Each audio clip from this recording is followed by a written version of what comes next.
ओम शांति। बाबा good morning. आज बाबा के 3 फरवरी 2026 के महावाक्य हैं। बाबा ने सार में कहा, मीठे बच्चे, तुम्हें याद में रहने का पुरुषार्थ जरूर करना है, क्योंकि याद के बल से ही तुम विक्रमाजीत बन जाएंगे। बाबा ने प्रश्न पूछा, कौन सा ख्याल आया तो पुरुषार्थ में गिर पड़ेंगे। हाँ, खुदाई खिदमतगार बच्चे कौन सी सेवा करते रहेंगे?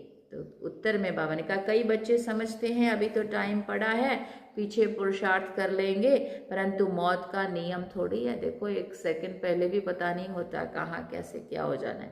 कल करते मर जाएंगे, इसलिए ऐसे मत समझो कि बहुत वर्ष पड़े हैं, पिछाड़ी में गैलप कर लेंगे।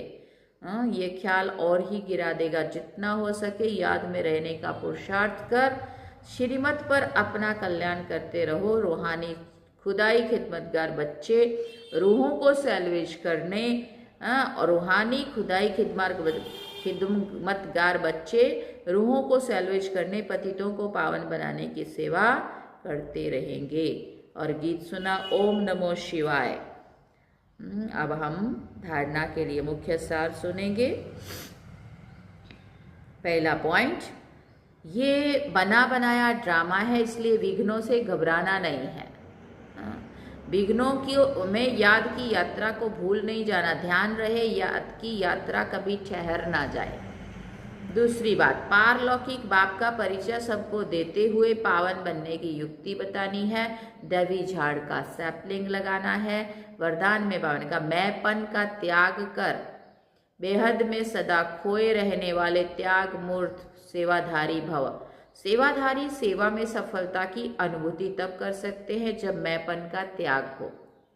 मैं सेवा कर रही हूँ, मैंने सेवा की, इस सेवा भाव का भी त्याग। मैंने नहीं की, लेकिन मैं करनहार हूँ, करावनहार बाप है।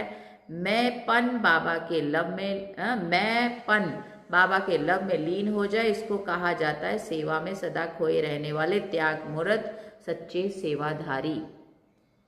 मैंपन मिक्स होना अर्थात मोहताज बनना। सच्चे सेवाधारी में ये संस्कार नहीं होते। स्लोगन में बाबा ने कहा, व्यर्थ को समाप्त कर दो तो सेवा की ऑफर सामने से आएगी। अव्यक्त इशारे, एकता और विश्वास की विशेषता द्वारा सफलता संपन्न बनो। एकता के लिए स्वयं में समाने की शक्ति चाहिए, इससे दूसरे के संस्कार भी अवश्य शीतल हो जाएंगे। सदा एक दो में स्नेह की, श्रेष्ठता की भावना रह संपर्क में आओ, गुणग्राही बनो तो एकता कायम रह सकती है। आपके संगठन की शुभ भावना अनेक आत्माओं की भावना को फल दिलाने के निमित्त बन जाएगी। उन्हें नई